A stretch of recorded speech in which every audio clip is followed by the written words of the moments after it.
Haleluya, puji Tuhan, shalom. Berikan tepuk tangan bagi Tuhan Yesus sekali lagi. Mari kita buka Alkitab kita. Kita akan membaca beberapa bagian firman Tuhan. Kita buka dalam 1 Samuel.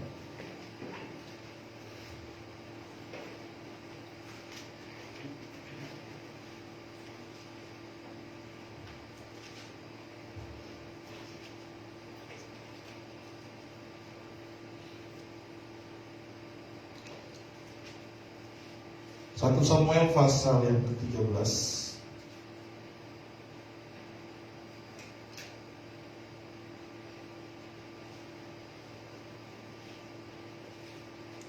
Kita akan mulai membaca ayat yang ke-8 sampai ayat yang ke-13. 1 Samuel 13 ayat 8 sampai 13. Demikianlah firman Tuhan. Ia menunggu 7 hari lamanya sampai waktu yang ditentukan Samuel. Tetapi ketika Samuel tidak datang ke Gilgal, mulailah rakyat itu berserak-serak meninggalkan dia. Sebab itu Saul berkata, "Bawalah padaku korban bakaran dan korban keselamatan itu." Lalu ia mempersembahkan korban bakaran.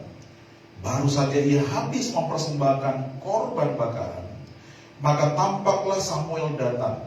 Saul pergi menyongsongnya untuk memberi salam kepadanya. Tetapi kata Samuel, "Apa yang telah kau perbuat?" Jawab Saul, "Karena aku melihat rakyat itu berserak-serak meninggalkan aku, dan engkau tidak datang pada waktu yang telah ditentukan. Padahal orang Filistin telah berkumpul di Mikmas. Maka pikirku, sebentar lagi orang Filistin akan menyerang aku di Gilgal. Padahal aku belum memohon belas kasihan Tuhan. Sebab itu aku memberanikan diri lalu mempersembahkan korban bakaran." Kata Samuel kepada Saul, "Perbuatanmu itu bodoh. Engkau tidak mengikuti perintah Tuhan Allahmu yang diperintahkannya kepadamu. Sebab sedianya Tuhan mengokohkan kerajaanmu atas orang Israel untuk selama-lamanya. Tetapi sekarang kerajaanmu tidak akan tetap. Tuhan telah memilih seorang yang berkenan di hatinya, dan Tuhan telah menunjuk dia menjadi raja atas umatnya, karena engkau tidak mengikuti apa yang diperintahkan Tuhan kepadamu." Mari kita lanjut dalam 1 Samuel pasal yang ke-15. 1 Samuel pasal yang ke-15. Kita akan baca mulai ayat yang ke-19. Mengapa engkau tidak 1 Samuel 15 ayat 19, sudah dapat? Ya. Mengapa engkau tidak mendengarkan suara Tuhan?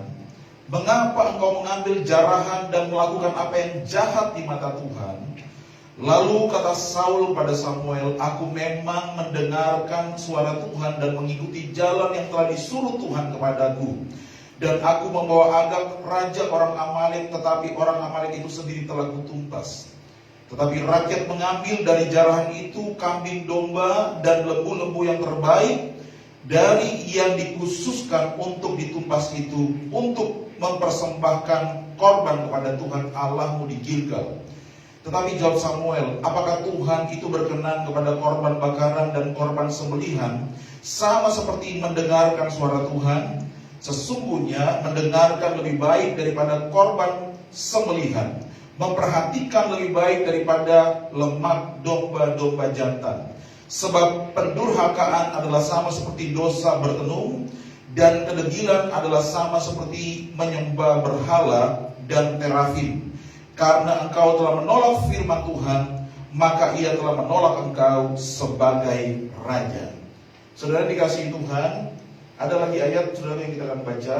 Kita buka di dalam kitab Pengkhotbah pasal yang ke-10. Ayat yang pertama, Pengkhotbah 10 ayat yang pertama, demikianlah firman Tuhan. "Lalat yang mati menyebabkan urapan dari pembuat urapan berbau busuk. Demikian juga sedikit kebodohan lebih berpengaruh daripada hikmat dan kehormatan. Katakan amin untuk firman Tuhan. Bapak Ibu yang dikasihi oleh Tuhan Yesus Kristus, sepanjang bulan ini kita berbicara tentang karya Roh Kudus di dalam kehidupan kita.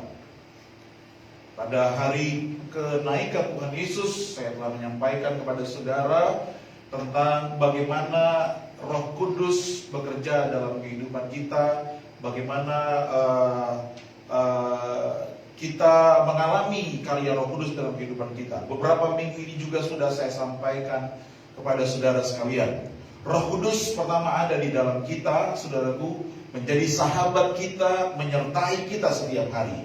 Tetapi Alkitab juga mengatakan Roh Kudus itu memberikan kuasa kepada kita. Dia melingkupi kita, memperlengkapi kita untuk melakukan hal-hal yang berkenan kepada Tuhan. Kuasa yang diberikan itu biasanya kalau di Alkitab Perjanjian Lama disebut sebagai pengurapan atau urapan dari Tuhan. Katakan urapan dari Tuhan. Ketika seseorang akan dipilih oleh Tuhan, dilantik oleh Tuhan pertama untuk menjadi imam, dia akan diurapi dengan minyak. Dan di saat dia diurapi dengan minyak, maka Roh Kudus akan berkuasa atasnya dan akan memampukan dia melakukan segala perintah atau tugas yang Tuhan percayakan kepadanya. Ketika seseorang menjadi raja, dipilih oleh Tuhan seperti Raja Saul, Raja Daud, mereka diurapi oleh imam, mereka diurapi oleh Nabi Samuel, diurapi dengan minyak dan pengurapan Tuhan turun atasnya, dan mulai saat itu Roh Kudus berkuasa atas mereka untuk melakukan pekerjaan Tuhan. Firman Tuhan berkata begini di dalam kitab 1 Timotius, bahwa kita tidak menerima roh yang membuat kita takut lagi, tapi roh yang membangkitkan kekuatan. Katakan kekuatan. Kekuatan itu artinya kuasa atau power dari Tuhan, membangkitkan kasih dan ketertiban. Dan karena itu Rasul Paulus berkata kepada Timotius, kobarkanlah kasih karunia atau karunia Allah yang diberikan kepadamu oleh penumpangan tanganku atasmu. Saudara yang dikasihi oleh Tuhan Yesus Kristus, hari ini Bapak Ibu dipanggil di dalam berbagai panggilan hidup yang sedang saudara jalani.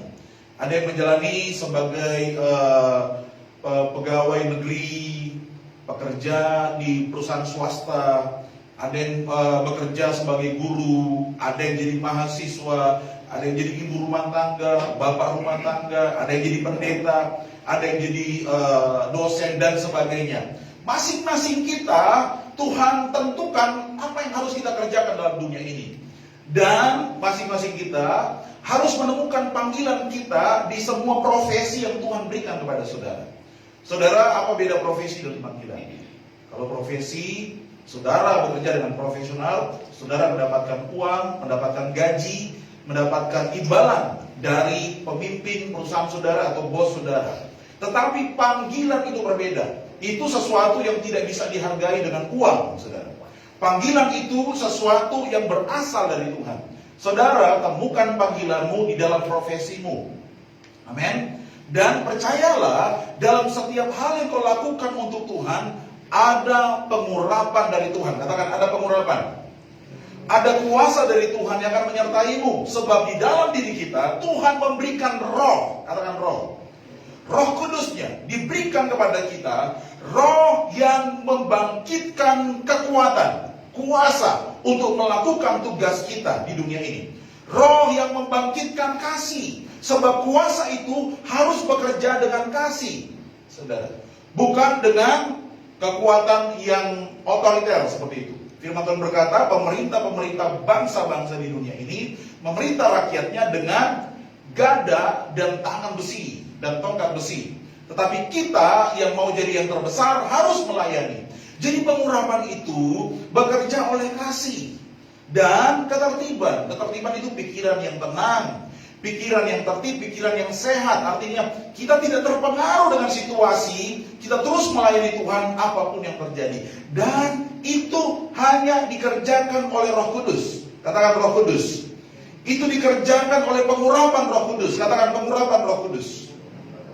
Saudara yang dikasihi Tuhan, apakah saudara rindu menerima pengurapan seperti itu? Amin, saudara. Di gereja kita sering didoakan, saudara ya. Setiap pulang, sebelum pulang ada doa berkat untuk saudara. Saudara, ini bukan sesuatu hanya ritual belaka loh saudaraku. Saudara, kalau saudara sungguh-sungguh menerima berkat Tuhan ketika saudara selesai beribadah, itu seakan-akan ada penumpangan tangan atas saudara dan ada pengurapan Tuhan akan menyertai saudara di dalam semua hal yang saudara lakukan setiap hari. Amin. Karena itu selalu percaya dalam sebuah ibadah. Ketika saudara datang ke ibadah, jangan seperti orang-orang yang ditulis di dalam kitab 2 Timotius 1 Timotius pasal yang ketiga tentang orang akhir zaman. Mereka pada hakikatnya mereka beribadah setiap hari, tapi pada hakikatnya mereka menyangkal kuasa dari ibadah tersebut. Saudara, mereka tidak yakin akan kuasa Tuhan yang bekerja dalam ibadah. Mereka melakukan ibadah hanya karena rutinitas. Kita percaya bahwa dalam ibadah kita Tuhan hadir. Amin. Dan pengurapan diberikan kepada kita semua. Kita harus selalu minta kepada Tuhan, minta kepada Roh Kudus. Roh Kudus, Engkau sahabat saya menyertai saya. Tetapi Engkau juga adalah pribadi yang memberikan saya kuasa untuk melakukan tugas saya setiap hari. Dan saya percaya kalau pengurapan ini ada atas kita, wow saudaraku, sesuatu yang luar biasa pasti akan terjadi dalam semua pekerjaan kita dan tugas-tugas kita. Amin. Seorang suami memerlukan pengurapan waktu melakukan panggilannya sebagai seorang kepala keluarga. Seorang istri memerlukan pengurapan dari Tuhan untuk melakukan tugasnya sebagai penolong bagi suaminya. Seorang anak memerlukan pengurapan untuk bisa melakukan kehendak Tuhan di tengah-tengah keluarga. Seorang mahasiswa memerlukan pengurapan bagi saudara untuk melayani Tuhan di dalam studi saudara. Kita semua membutuhkan pengurapan dari Tuhan. Amin. Tetapi saudara, perhatikan di sini dalam Pengkhotbah pasal yang ke-10 yang kita baca tadi, lalat yang mati menyebabkan urapan dari pembuat urapan berbau busuk. Demikian juga sedikit kebodohan lebih berpengaruh daripada hikmat dan kehormatan. Saudara, kitab Pengkhotbah mengatakan lalat mati akan membuat urapan dari pembuat urapan itu, pengurapan dari pembuat urapan itu berbau busuk. Menyebabkan urapan dari pembuat urapan berbau busuk. Demikian juga sedikit kebodohan akan lebih berpengaruh daripada hikmat dan kehormatan. Saudara, kalau kita belajar dari kisah Raja Saul tadi, dalam ayat yang kita baca tadi, dalam kitab 1 Samuel, bagian pertama, kemudian ada bagian yang kedua, di situ kita menemukan ada 2 kali Raja Saul berbuat kebodohan. Kebodohan yang pertama yang Saul lakukan adalah, saudaraku, waktu dia setelah 7 hari menunggu Samuel, karena Daud sedang berhadapan-hadapan dengan musuh dan mereka harus bertempur. Sebelum melakukan pertempuran, Samuel sudah berpesan bahwa dia akan datang untuk mempersembahkan korban bakaran dan memohon belas kasihan Tuhan supaya Tuhan menyertai Saul dan semua pasukannya. Supaya ada pengurapan menyertai dia. Seperti itu. Saudara, tetapi apa yang terjadi? Apa yang terjadi? Ketika menunggu 7 hari dan mereka melihat musuh sudah semakin dekat, rakyat menjadi kacau balau. Itulah yang membuat Saul melakukan sebuah kebodohan. Apa yang Saul lakukan? Saul kemudian segera mengambil korban persembahan itu dan dia mempersembahkannya sendiri kepada Tuhan, memohon belas kasihan Tuhan. Selesai mempersembahkan korban, Samuel datang, saudara. Saudara dikasihi Tuhan, korban persembahan tidak boleh dipersembahkan oleh seorang raja. Itu harus ada imam yang melakukannya. Tugasnya raja yang menyediakan korban, tetapi yang melakukan upacara pengorbanan harus Samuel, saudara. Harus seorang imam yang ditunjuk oleh Tuhan, tidak boleh yang lain, saudara. Itu bukan bagiannya Saul untuk mengerjakannya. Tetapi Saul dengan berani melakukannya. Firman Tuhan berkata, karena itu aku memberanikan diri untuk melakukan itu. Dan pada akhirnya Samuel datang berkata kepadanya, engkau melakukan kebodohan. Engkau tidak taat kepada Tuhan. Oh, karena rakyat sudah kocar-kacir Samuel, saya harus melakukan ini. Tidak, engkau tidak boleh melakukan kebodohan tersebut. Hal yang kedua, saudaraku, yang kita baca tadi, itu terjadi, saudara dikasihi Tuhan, waktu Samuel menyuruh Saul untuk berperang melawan orang Amalek. Dan Tuhan berkata kepada melalui Nabi Samuel kepada Saul bahwa dia harus membunuh semua yang hidup di antara orang Amalek. Baik itu manusia maupun binatang-binatang. Semua harus dimusnahkan sampai ke akar-akarnya. Gak boleh ada satupun yang hidup. Saudara, tapi Saul melakukan hal yang berbeda. Saul membunuh semua orang yang ada di sana dan menyisakan rajanya, Raja Agag. Kemudian Saul membunuh semua binatang yang buruk dan menyisakan binatang-binatang yang baik, yang gemuk. Dengan sebuah alasan, dia akan mempersembahkan semua itu kepada Tuhan sebagai korban bakar. Datang Samuel dan Saul menyambut dia. Saul berkata, "Aku telah melakukan perintah Tuhan." Samuel berkata, "Lalu apa yang kau dengar itu? Suara kambing, domba itu apa?" Kemudian, itu karena rakyat berkata bahwa kita harus membawa korban-korban yang baik ini untuk Tuhan. Samuel berkata, "Kamu juga telah melakukan sebuah kesalahan. Tuhan tidak berkenan kepada korban tanpa ketaatan." Saudara, lebih berharga mendengar suara Tuhan dan taat daripada korban persembahan. Itu kata Tuhan. Bukan berarti tidak boleh memberikan persembahan. Boleh. Tetapi harus di dalam ketaatan, kata firman Tuhan. Saudara dikasih Tuhan, itu kebodohan-kebodohan yang dilakukan oleh Raja Saul. Sehingga firman Tuhan berkata, Roh Kudus yang mengurapi dia meninggalkan dia. Karena kebodohan. Saudara yang dikasih Tuhan, saya mau sampaikan kepada saudara sekalian yang ada di tempat ini. Saya percaya Tuhan akan menyertai setiap kita di dalam kita melakukan tugas kita setiap hari. Tetapi jangan melakukan kebodohan. Amin. Kebodohan yang dimaksudkan di sini adalah ketidaktaatan kepada Tuhan. Saudara, penyertaan Tuhan itu akan selalu bersama dengan kita waktu kita memilih untuk taat kepadanya. Waktu kita memilih untuk melakukan kehendak-Nya. Amin. Kita harus taat kepada Tuhan. Jangan melampaui apa yang seharusnya kita lakukan. Dan jangan mengurangi apa yang seharusnya kita lakukan. Saul melakukan yang pertama, melampaui apa yang seharusnya. Dia seharusnya tak boleh persembahkan korban. Bukan bagiannya untuk melakukan upacara pengorbanan. Itu bagiannya Samuel. Tapi Saul berjalan melampaui apa yang ditentukan buat dia. Kemudian yang kedua, Saul seharusnya membunuh semua orang Amalek seperti perintah Tuhan. Tapi Saul mengurangi apa yang seharusnya. Nah, ini bahaya sekali, saudara. Saudara melampaui apa yang seharusnya atau mengurangi apa yang seharusnya. Kita harus benar-benar melakukan firman Tuhan tepat seperti yang Tuhan perintahkan kepada kita. Maka pengurapan itu akan menyertai kita. Amin, saudaraku. Maka pengurapan itu akan menyertai kita. Hati-hati dengan orang yang suka melampaui apa yang seharusnya ia lakukan. Melampaui batas apa yang seharusnya ia kerjakan. Tidak boleh. Mengurangi apa yang seharusnya ia kerjakan, itu pun tidak boleh. Siapa yang menambahkan, itu bersalah di hadapan Tuhan. Siapa yang mengurangi, itu pun bersalah di hadapan Tuhan. Kita harus benar-benar memahami, mengerti dengan tepat apa yang harus kita lakukan. Karena itu, saudara yang dikasihi Tuhan, dalam menjalankan apa yang Tuhan perintahkan kepada kita, saya mau sampaikan kepada Bapak Ibu semuanya, kita memerlukan orang-orang di sekitar kita yang akan menasihati kita. Mereka adalah seperti pembatas-pembatas yang Tuhan taruh dalam perjalanan kita, supaya kita tidak melampaui apa yang seharusnya dan tidak mengurangi apa yang seharusnya. Di sampingnya Saul ada seorang yang bernama Samuel. Samuel itu sebenarnya yang memberikan batas kepada Saul. Saul, jangan ini, jangan itu. Ya, lakukan ini, lakukan itu. Jangan melampaui, jangan juga mengurangi.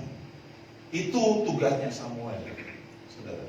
Kita membutuhkan orang-orang yang di sekitar kita, yang seharusnya kita mendengar mereka dan kita mengerti batas-batas mana yang harus kita lakukan. Saudara, mari kita buka dalam kitab Amsal pasal yang ke-15. Amsal pasal yang ke-15. Kita lihat Amsal pasal yang ke-15, Mazmur kemudian Amsal. Amsal 15 kita akan baca mulai ayat yang ke-12. Dikatakan begini, Amsal 15 ayat 12, kemudian ayat 14. Demikianlah firman Tuhan. Si pencemooh tidak suka ditegur orang. Ia tidak mau pergi kepada orang bijak. 14. Hati orang berpengertian mencari pengetahuan, tetapi mulut orang bebal sibuk dengan kebodohan. Saudara, ini ayat saya renungkan tadi pagi. Saya berkata, Tuhan, apa maksud Tuhan? Yang pertama, saudara, Tuhan menginginkan kita menjadi pribadi yang suka ditegur, suka dinasehati, ditegur. Bahkan, saudaraku, firman Tuhan berkata, kita seharusnya bukan menunggu orang memberikan nasihat kepada kita, tetapi justru kita mencari nasihat dari orang. Pergi kepada orang bijak untuk menerima nasihat. Itu kata firman Tuhan. Dan hati orang yang berpengertian mencari pengetahuan, bukan hanya kepada orang bijak, tapi hatinya selalu rindu mencari pengetahuan, mencari hikmat dari Tuhan. Apa yang Tuhan inginkan ia kerjakan dan lakukan. Seperti itu. Bahkan kita harus di dalam hidup kita sebenarnya, di dalam hati kita, pertama, waktu kau percaya kepada Tuhan, Roh Kudus ada bersama dengan kita. Katakan amin. Dan hati nurani kita dibaharui oleh darah Yesus. Katakan amin. Saudara, hati nurani kita, roh kita bersama dengan Roh Kudus itu bekerja sama setiap hari, menyampaikan ya signal-signal kepada kita apa yang tidak boleh kita lakukan, lebih atau kurang. Dalam hati kita ada Roh Kudus yang selalu mengatakan itu. Dia adalah best friend kita. Amin. Dia rindu berjalan bersama dengan kita. Tapi banyak orang telah memadamkan roh itu dalam dirinya, memadamkan suara hati nuraninya dan suara Roh Kudus yang bekerja bersama dengan dia. Saudara mungkin berkata begini, apa bedanya suara hati dengan suara Roh Kudus? Saya mau sampaikan begini, ya tidak perlu saudara terlalu banyak membedakan. Kalau saudara anak Tuhan, hati nurani saudara bersih karena darah Yesus membersihkannya, dan Roh Kudus ada di dalam saudara. Alkitab mengatakan dalam kitab Roma pasal yang ke-8, roh kita bersama dengan roh Allah bersaksi bersama-sama bahwa kita adalah anak Allah. Jadi ada kerjasama antara hati nurani kita dan Roh Kudus saling menguatkan, dan firman yang kita terima itu akan tertanam di hati kita, dan Roh Kudus akan selalu mengingatkan kepada kita, jangan lakukan ini, jangan lakukan itu. Tapi orang yang bodoh, orang yang suka mencemooh, itu adalah orang-orang yang tidak suka ditegur. Ditegur pertama, ditegur oleh hati nuraninya sendiri, ditegur oleh Roh Kudus yang berbicara kepadanya. Saudara yang dikasihi Tuhan, perhatikan di sini baik-baik. Saudara pasti tahu waktu saudara melakukan sesuatu, saudara pasti tahu, hati saudara pasti bicara. Roh Kudus pasti bicara. Nggak mungkin nggak bicara. Waktu saudara mau lakukan sesuatu yang salah, mau melampaui apa yang seharusnya, atau mengurangi apa yang seharusnya, pasti Roh Kudus akan bicara di hati saudara. Pasti. Sebab kita anak Tuhan yang dilahirkan kembali dalam Tuhan. Amin, saudara. Pasti Roh Kudus bicara. Pasti suara hatimu, hati nuranimu akan berbicara. Jangan padamkan itu. Taati firman Tuhan. Apapun yang terjadi. Kalau sudah terlalu jauh, stop, berhenti. Katakan, Tuhan ampuni saya. Saya mungkin terlalu jauh melangkah. Di sini ada signal selalu. Saudara harus belajar itu. Amin. Belajar. Kuatkan semua itu dengan cara selalu merenungkan firman Tuhan setiap hari. Waktu saudara makan firman, simpan di hati, maka Roh Kudus akan mengolah semua itu untuk kepentingan saudara, untuk kepentingan kita. Karena itu saya berapa kali katakan, setiap hari baca firman secara teratur. Usahakan dalam 1 tahun seluruh isi Alkitab saudara baca. Baca saja sebanyak mungkin. Apalagi kalau saudara lagi libur banyak waktu, duduk baca semuanya. Baca semuanya sampai saudara lelah, sampai capek, makan semuanya. Nanti semua yang tersimpan itu Roh Kudus akan olah untuk kepentingan saudara. Waktu saudara hadapi masalah, Roh Kudus akan mengingatkan engkau apa yang pernah kau renungkan. Amin. Baca sebanyak mungkin, kemudian ambil sedikit untuk direnungkan hari itu. Seperti seekor sapi saya bilang kan, dia makan banyak-banyak, dia duduk hari itu, dia keluarkan sedikit-sedikit, dia kunyah lagi. Itu merenungkan firman. Makan sebanyak mungkin dan renungkan beberapa hal yang penting, yang perlu untuk saudara hari itu. Renungkan. Setelah saudara merenungkan itu, apa yang terjadi? Ketika saudara menghadapi masalah, firman Roh Kudus bersama hati nurani kita, tempat penyimpanan firman, dan Roh Kudus yang ada dalam kita mengolah itu untuk kepentingan kita hari itu. Dan di saat itu dia akan memperingatkan kita, Erik, jangan melampaui apa yang seharusnya. Erik, jangan dikurangi, jangan mengurangi. Hati kita akan selalu berbicara. Amin. Tapi kalau kita tidak suka ditegur, kita disebut pencemooh. Katakan pencemooh. Apa itu pencemooh? Orang yang suka menghina, mengolok-olok. Siapa sih yang kita olok-olok kalau kita tidak suka ditegur? Tuhan yang kita olok-olok, saudara. Kita seperti menghina Tuhan. Apa Tuhan? Kau bilang, jangan begitu, Kevin. Jangan, tidak peduli.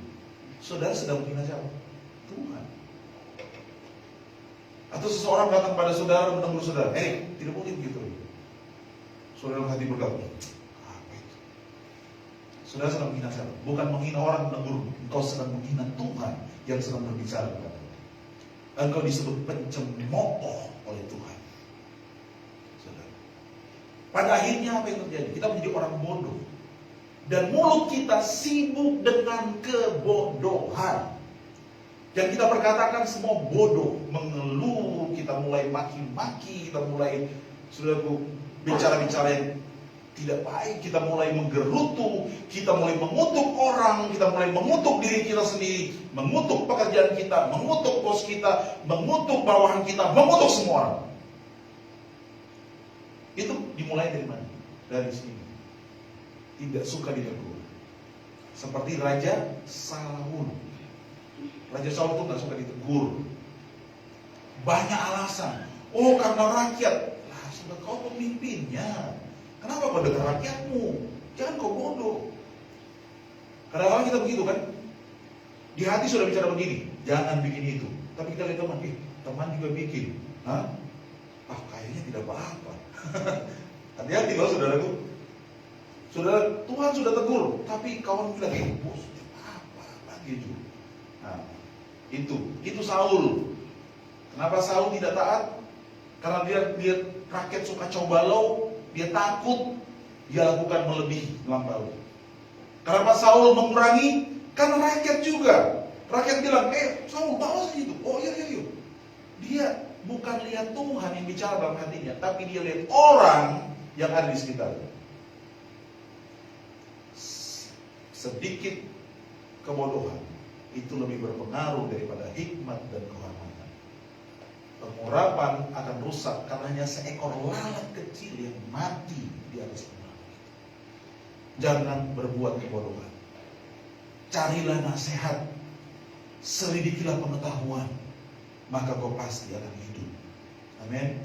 Dan pengurapan Tuhan akan terus ada atas saudara. Saya berdoa setiap kita akan mengakhiri pertanyaan kita dengan baik. Saya berdoa. Kami itu jangan bodoh. Jangan mengurangi, jangan melampaui. Amin. Supaya itu terjadi, kita harus selalu menguatkan hati kita. Nurani kita harus selalu diberikan firman. Dan jangan keraskan hatimu kalau kau mendengar suara firman yang berbicara dari hati. Menegur saudara. Saya berdoa supaya hati nurani kita makin kuat, Roh Kudus berbicara kepada kita makin kuat, dan pengurapan itu makin kuat. Jadi ada hubungannya, saudara. Ada hubungannya. Berjalan bersama dengan Roh Kudus sebagai best friend dan pengurapan kuasa yang dari Roh Kudus ada hubungannya. Kalau kita bersahabat baik dengan Roh Kudus dan kita selalu mendengar suaranya, pengurapannya turun atas kita. Dan saudara pasti diberkati, ditolong oleh Tuhan. Mari tundukkan kepala kita berdoa. Saya tidak tahu pergumulan apa yang sedang saudara hadapi, dan saudara mungkin sedang berdoa untuk pergumulan itu. Saul sedang menghadapi sebuah pergumulan ketika dia berhadapan dengan musuh.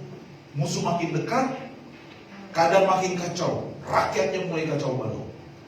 Demikian juga mungkin dengan kita hari ini. Engkau sedang di dalam pergumulan dan kau lihat keadaan makin kacau seperti yang dialami oleh Raja Saul. Padahal Samuel sudah berkata, nantikan aku sebelum engkau bertindak. Saudara yang dikasihi Tuhan, tapi Saul pun pikirannya menjadi kacau dan dia melakukan tindakan melampaui apa yang seharusnya. Saya mengatakan pada saudara, Bapak Ibu sekalian, kalau kau sedang menghadapi pergumulan hari ini dan keadaanmu makin kacau, tenangkan hatimu di hadapan Tuhan. Dengarkan suaranya berbicara kepada-Mu. Jangan bertindak melampaui firman yang disampaikan kepada saudara. Dengarkan isi hatimu, hati nuranimu yang telah diperbaharui oleh Roh Kudus. Baca kembali firman Tuhan supaya kau memahami dengan benar apa yang diinginkan oleh Tuhan. Jangan menolak teguran. Cari nasihat dari orang bijak. Cari pengetahuan supaya kau tidak sibuk dengan kebodohan. Saya percaya, saudara akan melihat pertolongan Tuhan walaupun keadaan makin kacau. Dan juga berhati-hati. Suatu waktu Saul menghadapi keadaan yang diberkati. Dia mengalami kemenangan yang besar, tapi dia lupa kepada firman Tuhan yang disampaikan kepadanya. Dia lupa bahwa Tuhan berbicara kepadanya untuk memusnahkan semua kedagingan, memusnahkan semua keinginan. Kadang-kala di tengah-tengah kelimpahan, keinginan kita, keinginan daging kita mulai muncul untuk melakukan sesuatu, untuk mengurangi firman yang seharusnya kita lakukan. Saudara yang dikasihi Tuhan, jangan pernah mengurangi sesuatu di saat saudara diberkati. Jangan pernah saudara mengurangi firman. Yang harus kau kurangi adalah kedaginganmu, keinginanmu untuk memiliki lebih banyak hal. Saya mengatakan pada saudara, matikan semua itu supaya pengurapan tidak pergi dari kita. Sedikit kebodohan akan merusakkan pengurapan saudara. Mari datang pada Tuhan Yesus. Saya tidak tahu apa yang sementara saudara jalani hari ini. Saya rindu berdoa untuk saudara sekalian. Ubah hatiku seperti hatimu,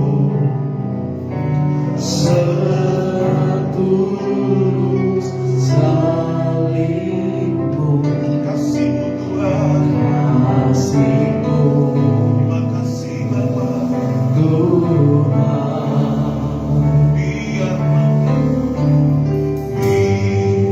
mataku seperti matamu,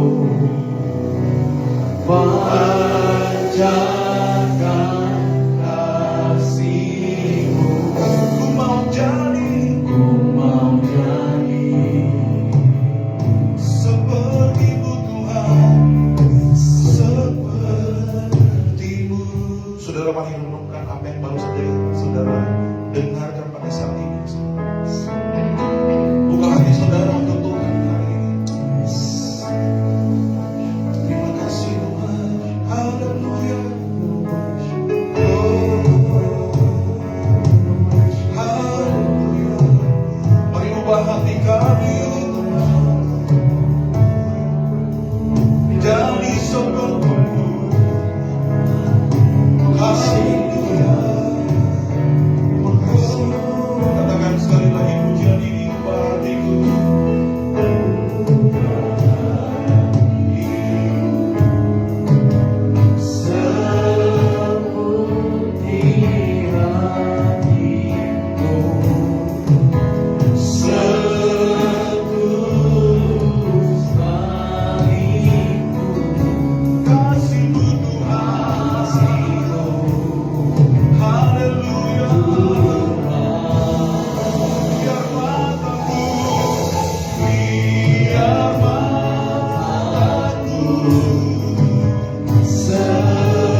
seperti-Mu Yesus,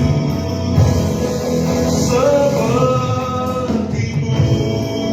Mari kita bangkit berdiri bersama-sama sekali lagi katakan pujian ini. Haleluya.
Bersama dengan kami di tempat ini.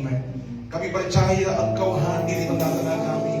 Roh Kudus, kami percaya Engkau menyertai kami. Engkau sahabat bagi kami setiap hari. Kami rindu melihat pengurapan-Mu menyertai setiap pekerjaan kami, menyertai setiap panggilan yang Tuhan tetapkan buat kami semua. Kami rindu melakukan tugas-tugas kami dengan pengurapan dari Tuhan. Namun Tuhan, kami berdoa, jangan biarkan kebodohan-kebodohan membuat semua itu dirusakkan, ya Tuhan. Ajar kami melakukan firman-Mu tepat seperti yang Tuhan katakan, tidak melampaui dan tidak menguranginya, ya Tuhan. Karena itu biarlah firman-Mu selalu memenuhi hati kami. Ajar kami taat kepada Tuhan, tidak sama seperti Saul, ya Tuhan. Tolong kami supaya kami taat kepada-Mu, ya Bapa. Tidak pernah mengabaikan suara Tuhan yang berbicara dari hati kami. Tidak pernah menolak teguran yang diberikan kepada kami lewat hati nurani kami, oleh Roh Kudus yang berbicara kepada kami, ataupun orang-orang yang bijak yang menasehati kami.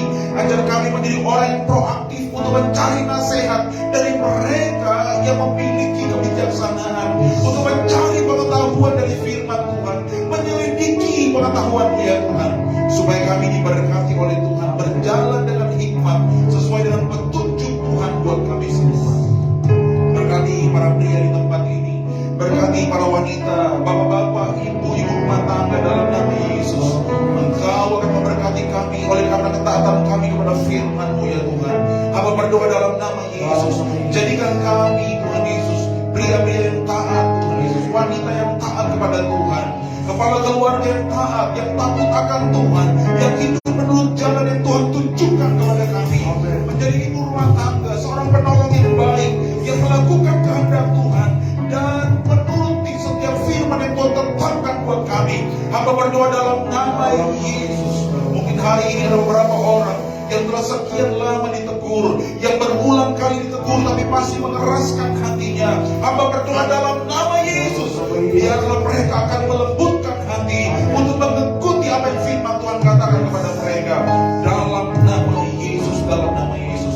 Saudara yang dikasihi Tuhan, jangan keraskan hati saudara. Waktu firman Tuhan menegur saudara, apapun yang Tuhan ingatkan kepada hatimu hari ini, taati semua itu, maka pengurapan Tuhan akan ada atas saudara. Hamba berdoa dalam nama Yesus, biarlah pengurapan Tuhan turun atas kami, memberkati pekerjaan kami, memberkati tugas kami, profesi kami, yang terutama memberkati setiap panggilan Tuhan yang Tuhan tetapkan buat kami untuk kami kerjakan.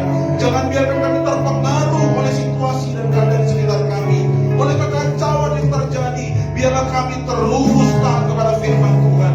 Oleh karena ada kelimpahan yang kami alami, biarlah kami terus taat kepada Tuhan, tidak melampaui dan tidak mengurangi firman Tuhan.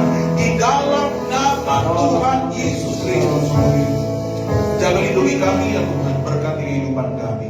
Ini doa kami bersyukur kepadamu. Biarlah anugerah kasih Tuhan bersama dengan bangsa kami Indonesia, Provinsi Sulawesi Tengah dan kota kami Kota Palu, bersama dengan semua gereja dan semua hamba Tuhan, bersama dengan umat Tuhan yang ada di GBI House of Mercy. Kami berdoa dalam nama Yesus, memberkati semua rangkaian ibadah kami hari ini, baik ibadah sekolah minggu maupun ibadah sebentar sore dalam nama Yesus. Tuhan menyertai dan memberkati kami. Terpujilah nama-Mu untuk selama-lamanya. Kami bersyukur kepadamu. Hamba berdoa untuk setiap umat Tuhan yang mengalami keadaan sakit, Tuhan sembuhkan dalam nama Yesus. Mereka yang sedang dalam pergumulan berat hari ini, dalam nama Yesus, tetap berfirman kepada mereka, ajar mereka taat kepada firman Tuhan. Dan kami percaya pasti ada jalan keluar, ada pengharapan bagi orang-orang yang takut akan Tuhan. Dalam nama Yesus, Tuhan akan memberkati mereka yang sedang berkekurangan hari ini. Firman berkata, singa-singa muda merana kelaparan, tetapi orang-orang yang takut akan Tuhan tidak pernah kekurangan satupun yang baik. Tuhan pasti akan memberkati. Kami percaya ya Tuhan dalam nama Yesus, berkat-Mu atas umat-Mu sekalian dalam nama Yesus. Terima kasih Tuhan, berkati semua pelayan Tuhan yang telah melayani. Dan berkati Tuhan ibadah pada hari ini dengan berkat yang melimpah dari Tuhan. Mari saudara angkat tangan saudara, kita terima berkat Tuhan, kita kembali ke rumah kita masing-masing. Haleluya, puji Tuhan. Firman Tuhan berkata, Tuhan memberkati engkau dan melindungi engkau. Tuhan menyinari engkau dengan wajah-Nya dan memberikan engkau kasih karunia. Tuhan menghadapkan wajah-Nya kepadamu dan memberikan engkau damai sejahtera. Kita kembali ke rumah kita masing-masing dengan menerima dan membawa berkat yang melimpah dari Bapa yang mengasihi kita, dari Kristus Yesus Tuhan yang penuh rahmat dan anugerah, dan dari Roh Kudus yang berjanji menyertai kita, menghibur kita, menuntun kita, dan bersekutu dengan kita mulai hari ini sampai Tuhan Yesus datang kembali menjemput kita, membawa kita ke angkasa bersama dengan Dia. Dalam nama Yesus, terimalah berkat ini. Haleluya. Yang percaya katakan amin. Puji Tuhan. Silakan kembali. Berkati saudara sekalian, sebagai pengumuman, sepanjang minggu ini ada banyak kegiatan yang cukup padat, saudaraku. Pertama, pada hari Senin besok ada ibadah gabungan discipleship group, ya, akan dilaksanakan pada hari Senin jam berapa ya? Jam 18 atau jam setengah 7? Jam setengah 7 sore malam, ya, pada hari Senin besok. Kemudian hari Selasa ada gladi bersih pernikahannya Ganang dan Yolanda di GBI Rock. Jadi semua yang terlibat dalam pelayanan akan ke sana. Hari Rabu ada DJ itu juga, Gamaliel kalau nggak salah ya. Gamaliel ada DJ pada hari Rabu nanti. Kemudian doa pada hari Jumat itu dialihkan ke hari Kamis. Saya minta doa dialihkan ke hari Kamis, karena hari Jumat itu pernikahannya Yolanda dan Ganang, jadi tidak bisa dilaksanakan doa pada hari Jumat. Jadi doa yang biasanya dilaksanakan hari Jumat kita alihkan ke hari Kamis. Demikian juga dengan latihan-latihan kita tinggal bagi hari Kamis dan hari Sabtu, ya. Kemudian kita ketemu lagi pada hari Sabtu, hari Pentakosta. Pada hari Minggu, hari Pentakosta, minggu yang akan datang kita akan beribadah bersama-sama di tempat ini. Terima kasih buat kalian saudara. Sebentar ada sekolah minggu jam 10 pagi di tempat ini. Bagi saudara-saudara yang memiliki anak-anak boleh membawanya ke sini. Sekolah minggu di ruang sebelah sana. Dan kita bertemu lagi sebentar sore ada ibadah di tempat ini. Sampai bertemu kembali. Shalom. Mohon dukungan doa. Sebentar saya ada pelayanan di Wemanje.